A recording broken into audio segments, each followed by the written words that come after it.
Donc, allons-y. Donc, je vais recommencer rapidement. Donc, comme je disais, on a une classe ici qui nous permet, à travers les différentes méthodes qu'on a override, de créer une ou des tables dans notre base de données et de mettre à jour une ou des tables ou notre base de données complète. Mais à aucun moment dans cette fameuse classe, on ne voit en réalité la création de la base de données elle-même. On voit tout simplement qu'on la reçoit en paramètre, donc ma variable DB ici, et que parce que je l'ai reçue en paramètre, je peux l'utiliser pour exécuter différentes requêtes. Donc, puisqu'on hérite d'un parent, ben, ce parent contient des méthodes qu'on n'a pas override ici. Et une de ces méthodes nous permet d'obtenir une référence vers une base de données en mode écriture. Une autre de ces méthodes nous permet d'obtenir une référence vers une base de données en mode lecture et une autre en mode écriture ou lecture. On n'a pas besoin d'override ces méthodes. Pourquoi? Parce que ben, elles font déjà le travail dont on a besoin. On va les appeler tout à l'heure. On va les appeler où? Donc, puisque ceci nous permet tout simplement de créer des tables et de récupérer une référence vers la base de données, il nous faut une autre boîte où on place toutes les questions, toutes les interactions qu'on veut faire avec la base de données. Si je veux insérer un étudiant, modifier un étudiant, renvoyer un étudiant, afficher les informations de tous les étudiants âgés entre 18 et 40 ans, par exemple, ces requêtes-là, je les place où? Je les place dans mon activité, je les place à quel endroit? Donc, ce qu'on disait, c'est qu'on a vu, certains d'entre nous ensemble, un patron de conception qui s'appelait le Table Data Gateway, qui consistait dans une classe à créer une fonction pour chacune des requêtes SQL qu'on voulait exécuter sur une table en particulier sur notre base de données. Donc, on s'était amusé à implémenter ça dans notre cours PA2. Ça va en Java, si je me souviens bien. Pour ceux qui sont dans le nouveau programme, l'équivalent, c'est le Link to SQL qu'on fait ensemble. Donc, on crée une classe Link to SQL qui est en fait une photo de la base de données. Et c'est à travers cette classe Link to SQL qu'on peut effectuer toutes les requêtes possibles et inimaginables sur une table en particulier. Si le client veut poser ou vous répondre à une nouvelle question sur une table en particulier, ben, on va créer un objet Link to SQL qui contient cette table et c'est à cet endroit et à cet endroit seulement qu'on va pouvoir manipuler la fameuse base de données. Donc, en restant dans le même concept, ce que j'ai fait ici, j'ai créé une classe que j'ai appelée MyDBAdapter. Ça va? Adapter, pourquoi? Parce que ça va adapter, formater l'information que mon application veut envoyer dans la base de données, ou ça va formater l'information que je récupère de la base de données pour la rendre disponible à mon interface usager. Donc, je reprends la phrase. MyDBAdapter, parce que c'est une classe qui va permettre à mon interface usager, c'est une classe qui va servir d'intermédiaire à mon interface usager pour formater correctement l'information que le client me fournit et l'insérer ou la mettre à jour ou peu importe. Ça va pour interagir avec la base de données. Et dans le sens inverse, ce même MyDBAdapter est une classe qui va me permettre de récupérer ce qu'il y a dans la base de données, le formater pour l'afficher correctement dans mon interface usager.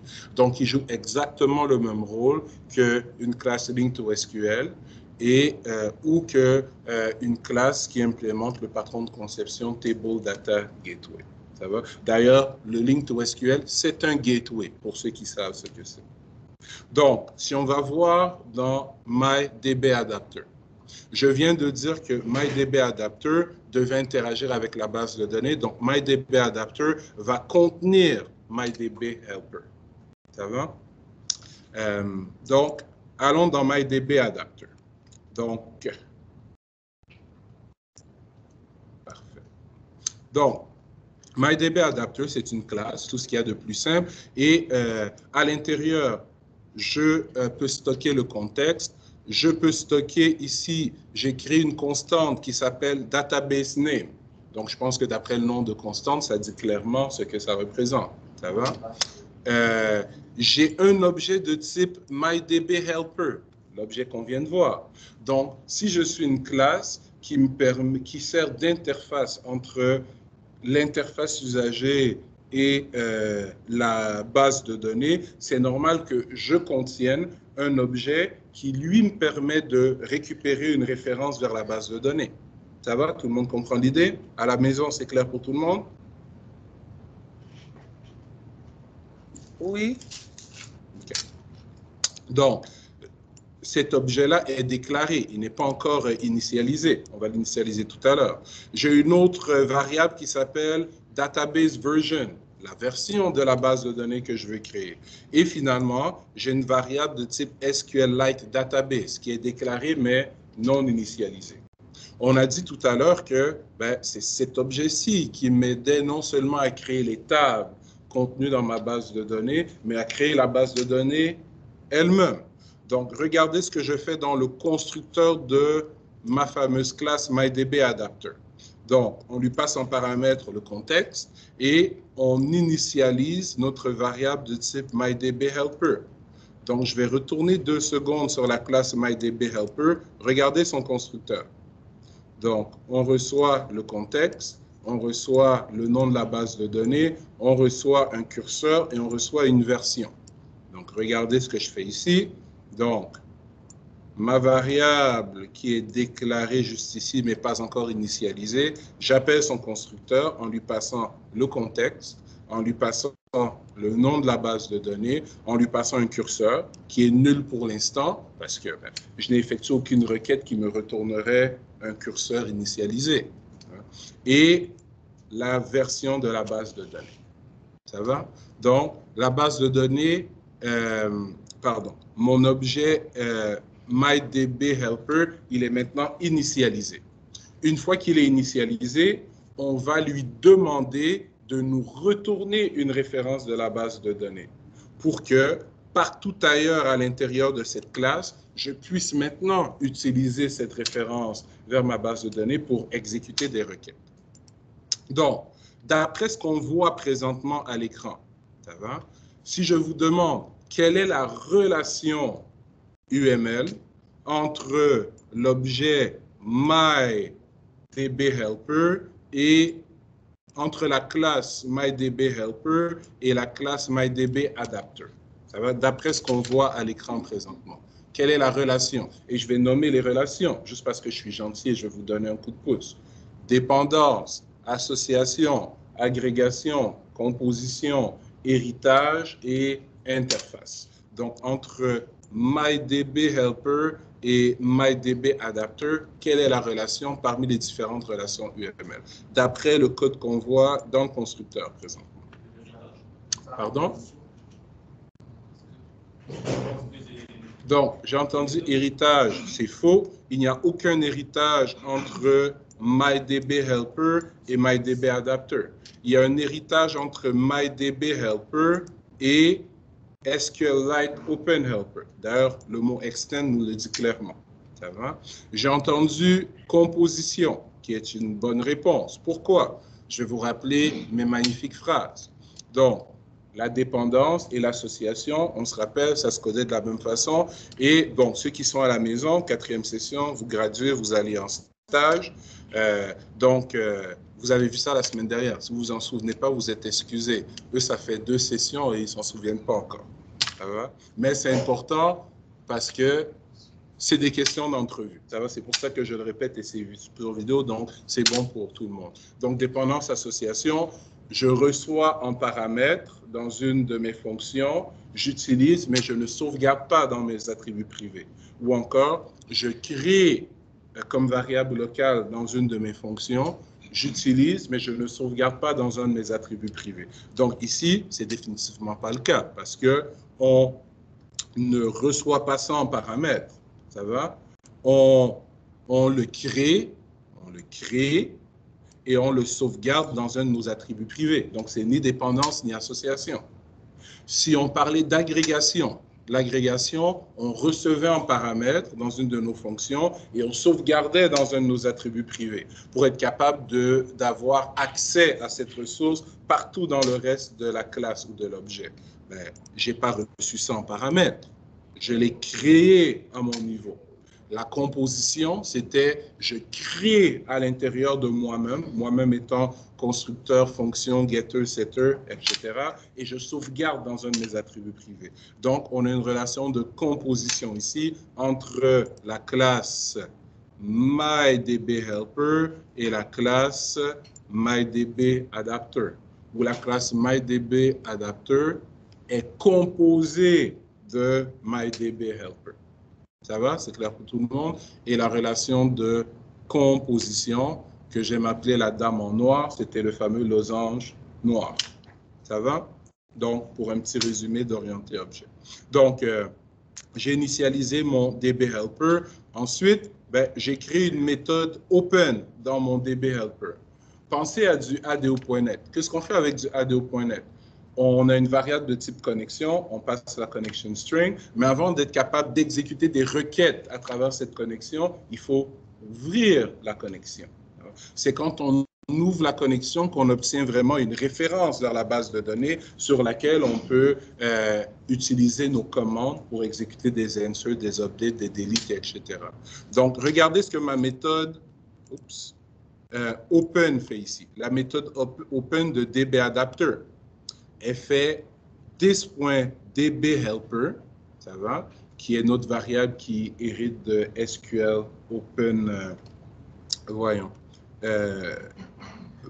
de SQL Lite Open Helper. Donc, this.dbHelper.getWritable_database. Est-ce que vous m'avez vu coder cette fonction? GetWritable_database. Et on peut retourner voir. Donc, on a le constructeur, on a onCreate, on a onUpgrade. Pourtant, Android Studio ne génère aucune erreur. Donc, elle vient d'où cette fonction? On l'a tout simplement héritée de notre parent. Ça va? Donc, voilà. Donc, getWritable_database, ça me retourne un objet de type SQLite Database que je stocke dans mon attribut privé DB. À partir de cet instant, dans toutes les méthodes de ma classe MyDBAdapter, je vais être capable d'utiliser la variable DB pour exécuter différentes requêtes. Des requêtes de type insert, update, delete. Je peux même modifier la structure de mes tables si je veux, rajouter des index, je peux faire ce que je veux. C'est du SQL. Ça va jusque-là pour tout le monde? À la maison? Oui. Parfait. Donc, maintenant que j'ai une méthode qui me permet d'obtenir une référence vers ma base de données et en même temps d'ouvrir la connexion avec ma base de données, je me suis amusé à créer plusieurs fonctions. Donc, pour ceux qui sont en classe, c'est vraiment un gateway qu'on est en train de faire ici. Donc, insert student qui reçoit en paramètre une string et une faculté. On se souvient de notre tab student de tout à l'heure. Donc, on avait un ID, un name et un integer qui était la faculté. L'ID était auto-increment. Donc, si je crée une interface usagée tout à l'heure avec deux edit text et un bouton, quand je vais cliquer sur le bouton sauver ou créer, je vais récupérer le texte dans mes edit text, je vais les passer en paramètre à la fonction insert student d'un objet de type MyDBAdapter, et donc le nom va aller ici, la faculté va aller ici, ça va? Et je vais faire quoi avec? J'ai deux méthodes ici. J'ai la méthode à utiliser quand on connaît le SQL et la méthode à utiliser quand on ne connaît pas le SQL, mais qu'on a appris par exemple à utiliser des share preferences. Si on se souvient un peu des share preferences, ça nous permettait avec l'objet content value de créer des paires clés-valeurs et avec un éditeur d'insérer ces informations dans notre share preference. Donc, ça marche aussi avec les bases de données SQLite. Donc, j'ai mis le code en commentaire. Vous pourrez le décommenter et l'essayer. Et j'ai mis le code qui est plus programmeur, là, le code SQL. Donc, si vous remarquez bien, donc, je n'ai pas vraiment utilisé les informations que ma fonction récupère ici, parce que comme je vous l'ai dit, faut que je vous laisse un peu de travail. Hein. C'est à vous de créer l'interface usager. Moi, ce que j'ai plutôt fait, j'ai fait une insertion multiple ici. J'ai inséré plusieurs enregistrements. Mais si j'avais voulu, j'aurais pu prendre le name qui est là et venir le mettre juste ici, et le faculté qui est là et venir le mettre juste ici.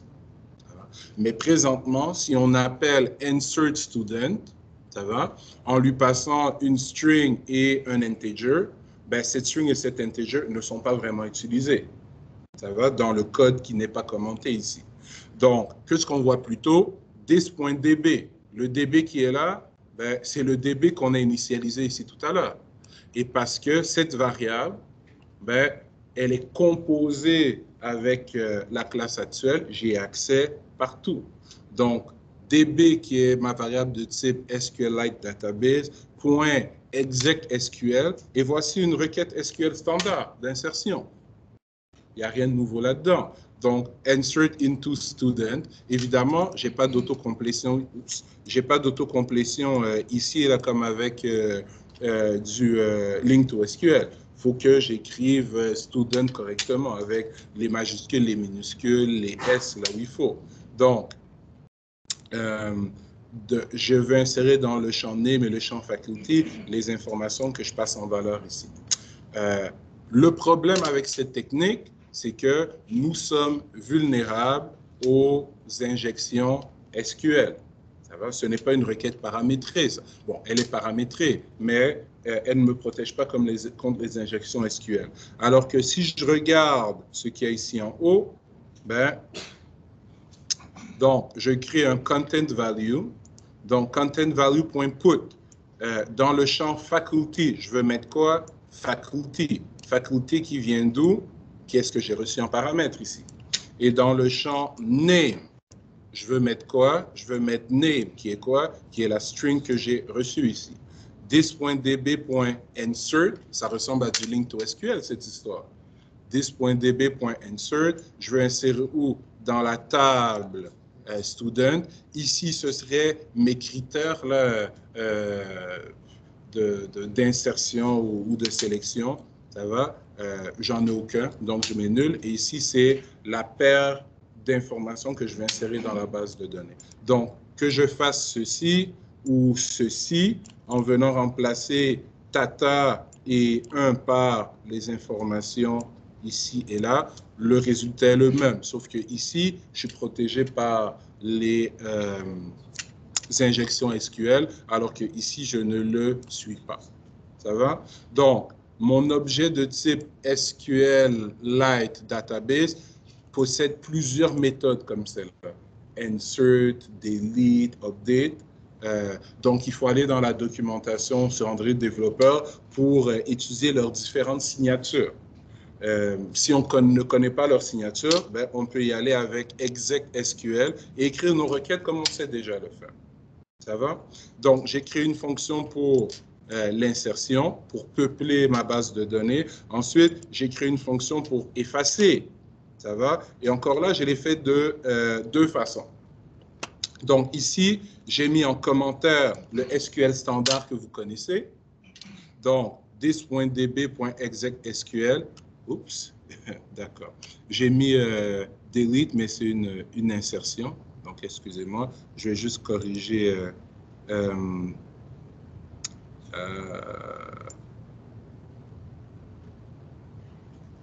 Donc, j'aurais dû mettre ici, c'est delete from quoi? From students, comme ça tout simplement. Ça va? Donc, delete all students qui effacerait tous les étudiants. Ici, c'est students avec un S qui serait intéressant pour nous. Donc, this.db.delete, on spécifie le nom de la table. On peut spécifier dans un tableau de string les différents critères de sélection et dans un tableau de string les différentes valeurs associées à chacun des critères de sélection. Ça va? Encore une fois, c'est documenté sur Android Developer. Ou encore, on peut écrire une requête SQL standard. Les deux méthodes sont bonnes. J'ai aussi fait un select. Et mon select, encore une fois, je l'ai écrit de deux manières. Regardons la manière qui se rapproche un peu plus du SQL que vous connaissez. Donc, je veux récupérer des enregistrements de la base de données et ces enregistrements-là, je vais les mettre dans des objets student et ici, ils sont dans une array list de student.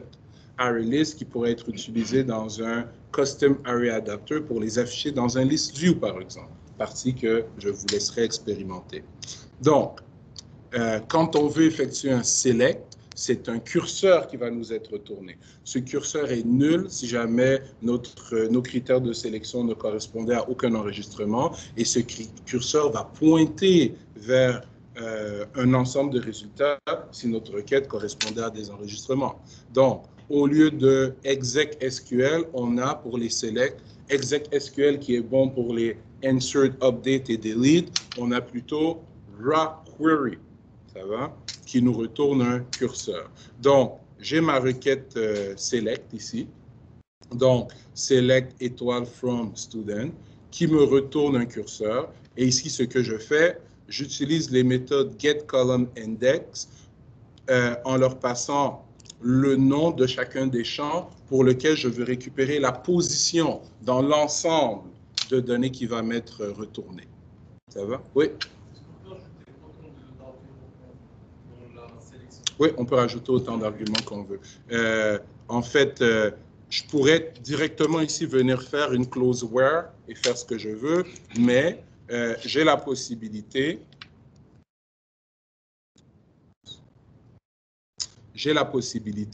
de passer encore un tableau de string qui correspond à chacun de mes arguments. Ça va? Donc, si je connais par cœur la position de mes index, en fait, on le sait. Notre table, l'ID, c'était le premier champ, le nom, le deuxième, la faculté, le troisième, donc index 0, 1 et 2. Mais si notre table est beaucoup plus grande et qu'on n'est pas sûr, parce que si on met le mauvais index, on a la mauvaise information ou ça plante. Donc, on a les méthodes getColumnIndex de la classe curseur. Si on leur fournit un nom valide de champ, ça nous retourne un integer qui représente leur position dans l'ensemble de résultats qui nous ont été retournés. Donc, si mon curseur n'est pas nul et que je suis en mesure de me déplacer vers le premier enregistrement, ça ressemble à un datareader.read, ça, en ADO.NET, c'est le même principe, ou à voyons, en Java, un resultSet.next, c'est exactement le même concept, mais on est en Android. Donc, cursor.moveFirst. Donc, si je suis capable de récupérer le premier enregistrement et que mon curseur n'est pas vide, ben, qu'est-ce que je fais? Donc, si on regarde ici, dans mon array list de students, je rajoute un nouvel étudiant en allant récupérer à l'index pointé par l'ID. Donc, je récupère l'integer qui représente l'ID de l'étudiant. Je récupère la string qui représente, excusez-moi, bon, colonne index 1, on pourrait mettre faculty index, c'est le même principe. Et column index 2, ben, c'est, pardon, index 1, c'est name index qu'on pourrait mettre au lieu d'écrire le chiffre, ça va. Et ici, au lieu d'écrire 2, ben, ce serait faculty. Donc, dans une même ligne, je vous montre que, bref, on peut utiliser getColumnIndex pour retourner, pour récupérer automatiquement l'index, ou si on le connaît, on peut écrire les valeurs nous-mêmes. Donc, je fais ça tant aussi longtemps que je suis capable de pointer vers un prochain enregistrement et je retourne mon array list. On retourne l'array list à qui? Qui va exploiter cette classe? C'est mon contrôleur, c'est mon activité principale. Donc, juste pour terminer, si on regarde la méthode alternative ici en haut, donc, au lieu d'écrire ma requête SQL moi-même, select, ben regardez, this.db.query, et je donne la table pour laquelle je vais effectuer la requête. Et partout, vous voyez des nuls ici. Si on voit dans la documentation d'Android Developer, ben, ce sont tous des tableaux de string qui nous permettent de spécifier notre clause where, notre clause order by, notre clause limit, etc., etc. Donc, si on connaît le SQL, on y va directement en SQL. Sinon, on n'oublie pas que le Android, ça a été développé pour que des gens qui ne sont pas des experts en programmation puissent quand même faire des applications. Donc, on a toutes sortes de méthodes comme ça qui nous aident à faire des choses compliquées, mais de manière un peu plus simple. Mais il faut se donner la peine d'aller lire dans la documentation. Ça va? Je vous l'ai mis en commentaire ici. Ben, je m'attends à ce que vous alliez regarder cette syntaxe-là sur le site d'Android Developer pour comprendre ce que chacun des paramètres que j'ai mis nul représente. Parce que vous pouvez tomber sur ce genre de code en entreprise. Donc, de la même façon pour effacer, ben, efface student, ben, ma variable SQLite database exec SQL delete from student. Donc, j'efface tout simplement tout ce qu'il y a dans la table ici. J'aurais pu spécifier ici, par exemple, un integer que j'appelle ID et venir mettre ici where ID est égal à quelque chose. Donc, ça, je ne le fais pas dans la démo, c'est sous-entendu, c'est des choses qu'on connaît déjà. Je donne juste un exemple général. Et ici, une modification, donc un update. Si je veux modifier par défaut le nom de l'étudiant dont l'ID est égal à 1, mais j'aurais pu recevoir un paramètre et le nom et l'ID de l'enregistrement que je voulais modifier.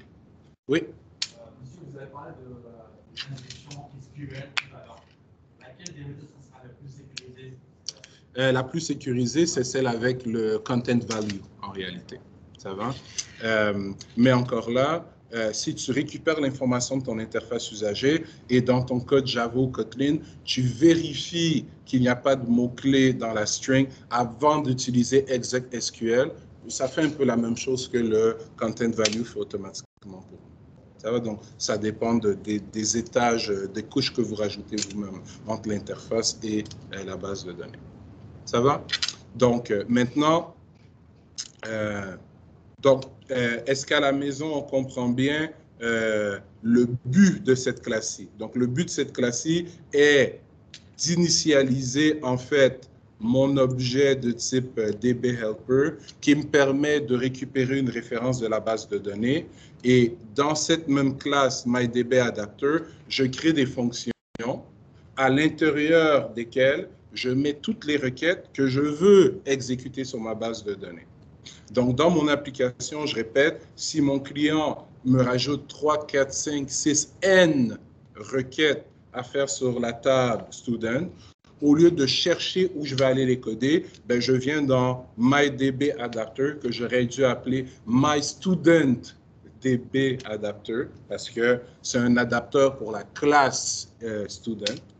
C'est là-dedans que je rajoute des nouvelles méthodes et que dans ces méthodes, ben, j'écris le code qui me permet d'effacer, modifier, insérer ou récupérer l'information de la base de données.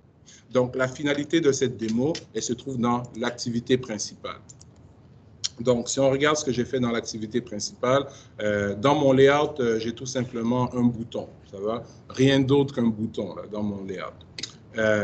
Parce que quand je clique sur ce bouton, qu'est-ce que je fais? Ben, j'exécute le code qui se trouve dans le onClick Listener ici.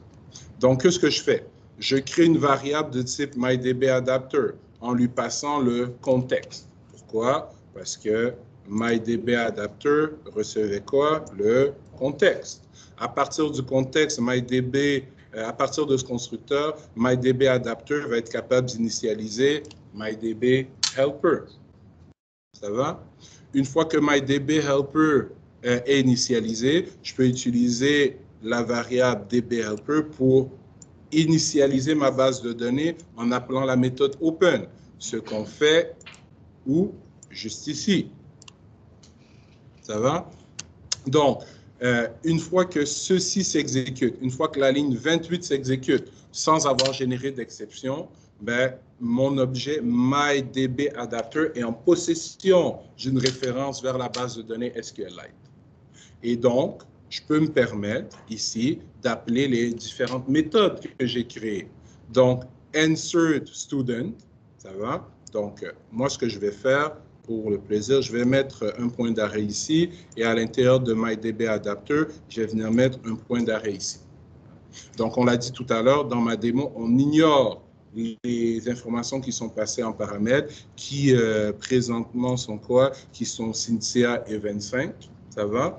Mais si on voulait les utiliser, ben, il faudrait tout simplement venir concaténer correctement ici. Ça va? C'est clair pour tout le monde? Donc,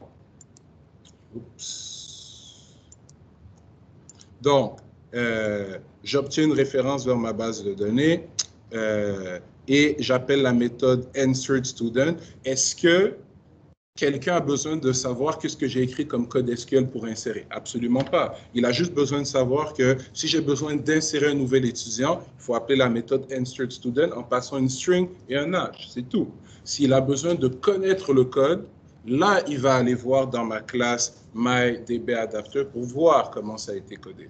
Et c'est ça que je veux dire quand je vous dis qu'en MVC, l'intelligence doit être dans le modèle et que le contrôleur ne fait que utiliser les fonctions publiques des modèles pour l'aider à résoudre son problème, qui dans notre histoire ici est d'interagir avec la base de données. Donc, une fois que j'aurai inséré ici en réalité 4 nouveaux étudiants, mais on va vouloir vérifier, on va vouloir récupérer l'information de la base de données. Je vais vouloir vérifier que j'ai vraiment inséré quelque chose dans la base de données. Donc, je vais déclarer une ArrayList ici et je vais appeler la méthode selectAllStudent que j'ai créée.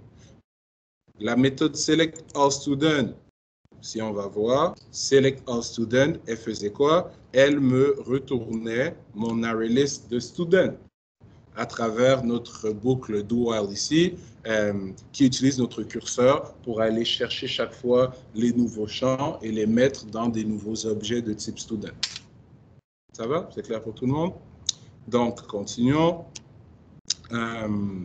Donc, pour vérifier qu'on a vraiment récupéré les informations qui viennent de la base de données, encore une fois, tiens, si je lui mets, je vais mettre un point d'arrêt ici, je vais aller dans MyDBAdapter, je vais mettre un point d'arrêt ici. Ça va me permettre d'inspecter le contenu de mon ArrayList.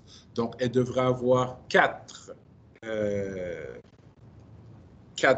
devrait avoir une taille de 4 et dans chacune de ces cases, on devrait avoir un objet de type student.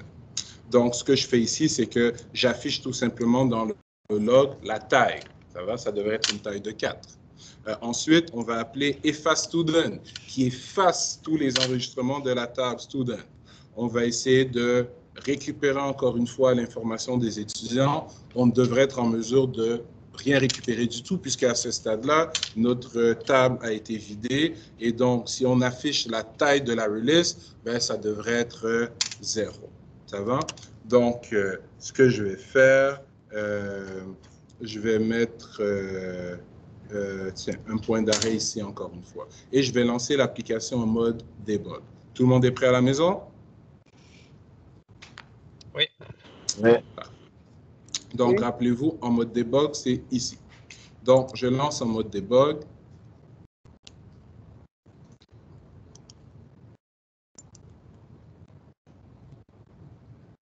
Donc, ça compile, ça compile. Notre téléphone virtuel devrait apparaître dans quelques instants.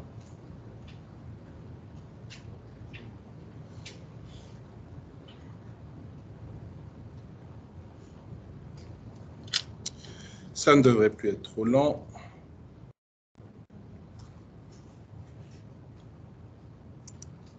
OK. Donc, comme je vous l'ai mentionné tout à l'heure, ce n'est pas une interface très, très compliquée. On n'a qu'un petit bouton dans notre interface. Donc, j'appuie sur ce bouton et boum. On tombe où? On tombe automatiquement dans le on-click listener. Donc, MyDBAdapter a été créé, la méthode Open a été appelée. Donc, je n'ai pas mis des points d'arrêt dans ces méthodes. Vous pourrez le faire si ça vous intéresse. Donc, présentement, ma classe MyDBAdapter a dans ses attributs privés un objet de type SQLite Database. Et sur cet objet, et dans la méthode InsertStudent, on va exploiter cet objet SQLite Database pour exécuter une requête. Donc, je vais y aller ici en Step Into. Donc, on va rentrer à l'intérieur de la méthode InsertStudent. Parfait. Donc, on voit bien que j'ai récupéré le nom, j'ai récupéré la faculté ici. 25 qui pourrait provenir de mon interface usager. Vous savez comment le faire, je ne l'ai pas fait ici, mais je ne les ai pas utilisés puisque moi, ce que je veux, c'est insérer 4 enregistrements d'un coup. Donc, je vais sauter ces lignes directement. Parfait. Donc, techniquement, l'insertion dans la base de données a déjà été faite et j'ai aucune exception qui a été générée. Donc, il n'y a pas d'erreur jusque-là. On peut présumer que tout va bien dans le meilleur des mondes. Donc, la création de la release, je vais sauter par-dessus. On voit que présentement, mon array list a une taille de 0. C'est normal. On n'a pas encore exécuté la ligne 31. Exécutons la ligne 31. Boum. Donc, on est à l'intérieur de notre fameuse fonction select all student. On crée la release locale.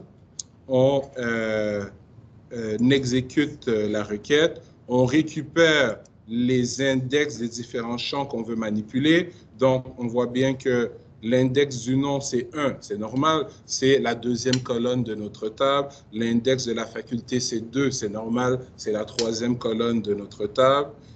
Idem pour l'ID, qui est la première colonne de notre table, donc index 0. Notre curseur n'est pas nul. On le voit ici. SQLite curseur A commercial 9563. Quand on a un A commercial avec un chiffre comme ça, c'est l'ID qui sert à identifier uniquement cette ressource au niveau de la machine virtuelle Java. Donc, je sais que mon curseur n'est pas vide présentement. Donc, le curseur n'est pas nul et allons-nous être capables de nous déplacer vers le premier enregistrement? Si oui, on va être capable de récupérer un par un les enregistrements qui ont été stockés dans la base de données et de les mettre dans des students qui, eux, vont être ajoutés à notre array list. Donc, allons-y. Parfait.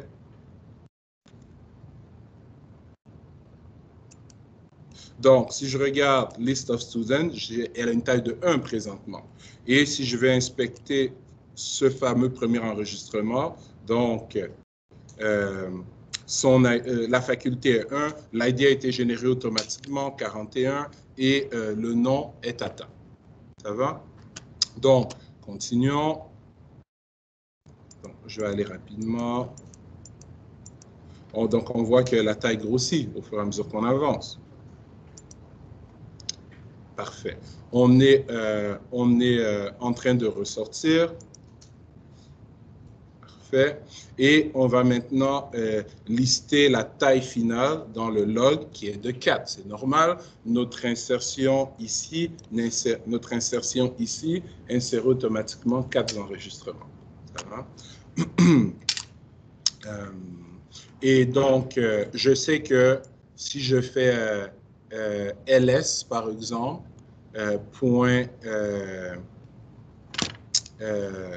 donc, c'est une array list. Donc, en Java, voyons. Get, ça va, avec les parenthèses et je spécifie 0, 1, 2 ou 3, ça va me retourner l'objet student et avec ses propriétés, je vais avoir accès à l'information que j'ai récupérée de la base de données. Ce qui n'est pas fait ici, mais ce que vous pourriez très simplement faire si vous voulez peupler ou afficher cette information dans une interface usager. Donc, moi, je vais continuer mon exécution. Parfait. Ensuite, effacer student. Donc, si je vais dans le log, on va finir l'exécution. On va finir l'exécution. Qu'est-ce que j'ai fait?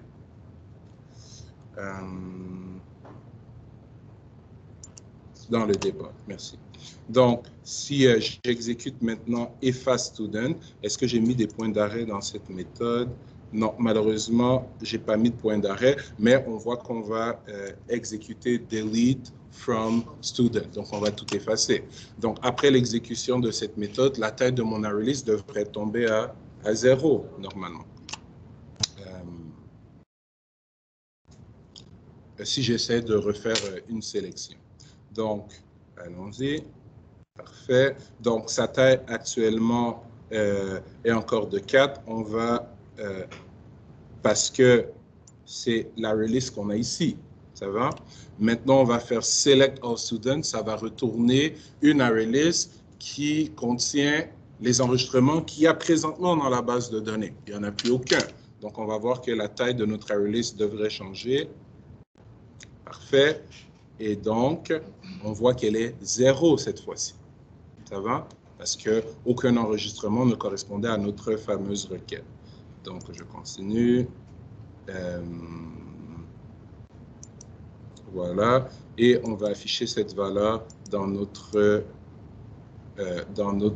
fameux log. Si je retourne sur le 4, je vais stopper l'application et je vais la relancer maintenant, mais en mode standard. Ça va? Sans débogage. C'est prêt. Je vais juste appuyer sur mon bouton. Laissez-moi stopper, pardon. Je vais retourner dans mon activité principale. Qu'est-ce qui se passe? DB test. C'est bon. Donc, je vais relancer.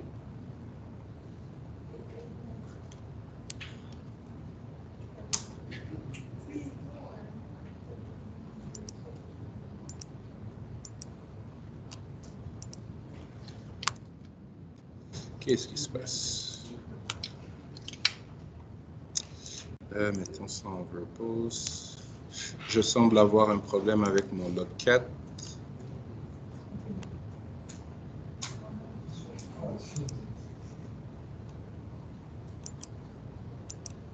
Donc, pour une raison X, ça ne s'affiche pas dans le log 4, mais bon, c'est pas trop grave. On a pu voir en inspectant ligne par ligne, effectivement, que notre méthode pour erase fonctionne, que notre méthode pour insert fonctionne, que notre méthode pour select fonctionne. Je n'ai pas appelé la méthode update. On a vu où elle était codée. Vous êtes capable de faire un update. Vous êtes capable de faire toutes ces requêtes. Donc, on est maintenant capable de travailler avec une base de données locale. Je répète, j'ai structuré l'application avec une classe student, une classe developer, une classe adapter pour que mon main puisse interagir avec une base de données. Mais j'aurais pu me débarrasser de tout ça et tout simplement venir créer une base de données SQLite, un objet SQLite database, l'initialiser en faisant get readable ou writable database et faire tout mon code ici. Mais on aurait mis de l'intelligence dans le contrôleur, ce qu'on ne veut pas faire. Et ce que je viens de vous montrer, c'est la technique, la bonne pratique de programmation qui est mise de l'avant pour le développement mobile, pour l'utilisation d'une base de données SQLite sur Android. Donc, je vais stopper cet enregistrement à ce stade-ci. Arrêter l'enregistrement. Arrêter l'enregistrement.